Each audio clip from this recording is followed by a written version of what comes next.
রাখে আল্লাহ, মারে কে? মারে আল্লাহ তো রাখে কে? এই প্রবাদটি নিছক বলি? না, এটা চরম সত্য। আসুন আমেরিকার একটি ঘটনা বলি। এলি লোবেল আমেরিকার একজন প্রখ্যাত গবেষক।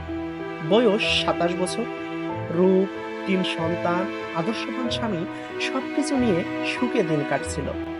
একদিন গবেষণার জন্য এলি যান জঙ্গলে। সেখানে একটি পোকা এসে কামড় দেয়। শুধুমাত্র সামান্য জ্বালা পোড়া ছাড়া কোনো সমস্যা না হয় এলি কোনো ডাক্তার দেখাননি, বরং ঘটনা দেখে পাত্তাই দেননি। কিন্তু মাস খানেকের মধ্যে এলি স্মৃতিশক্তি ও শরীরের নিয়ন্ত্রণ হারাতে থাকেন। তখন কোনো ডাক্তারই সঠিক চিকিৎসা দিতে পারলেন না। এলি পুরোপুরি চলে যান হুইল চেয়ারে। হাসি খুশি কর্মঠ এক নারী আজ জড় বস্তুর মতো পড়ে থাকে হুইল চেয়ারে। কাজের লোকের উপর নির্ভর করে থাকতে হয় কখন খাবার দিবে।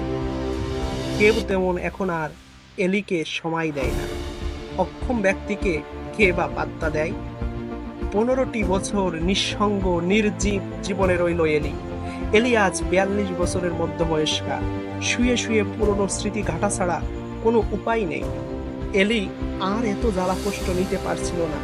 সিদ্ধান্ত নিলেন স্বেচ্ছায় মৃত্যুর স্বাদ গ্রহণ করবেন।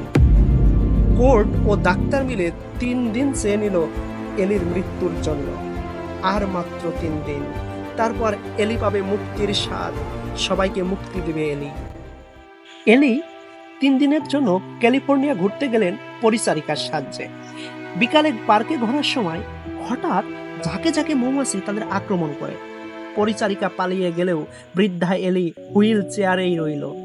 হাজার হাজার মৌমাছি তার সমস্ত শরীর কামড়াতে লাগলো। এলি যন্ত্রণায় জ্ঞান হারালো। পরিবারের লোক উদ্ধার করে এলির জ্ঞান ফেরান। এলি বললেন, ভালোই হলো, ডাক্তারকে কষ্ট করে আমাকে মারতে হবে না, আমি মৌমাছির কামড়েই মরব। কেউ ডাক্তার ডেকো না। এভাবে জ্বালা ও যন্ত্রণা নিয়ে 3 দিন পর এলি অনুভব করলো যে সে তার শরীর নাড়াতে পারছে। এভাবে আস্তে আস্তে সুস্থ হতে লাগলো। ডাক্তার অবাক হলেন এবং বৈজ্ঞানিক ভিত্তি দাঁড় করালেন। জঙ্গলে হাঁটবার সময় পোকার আক্রমণের সাথে এলির শরীরে বেরোনিয়া গণের ব্যাকটেরিয়া প্রবেশ করে লাইম ডিজিজ ঘটিয়েছিল। আর মৌমাছির বিষে থাকা মেলেটিন নামক পেপটাইড ওই ব্যাকটেরিয়াকে ধ্বংস করেছিল। এলি লোবেল সম্পূর্ণ সুস্থ হলেন।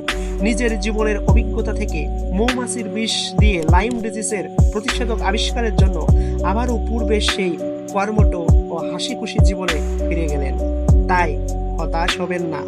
আল্লাহ উত্তম পরিকল্পনাকারী। আল্লাহর প্রতি বিশ্বাস রেখে কর্ম করে যান। ভালো লাগলে চ্যানেলটি সাবস্ক্রাইব করুন।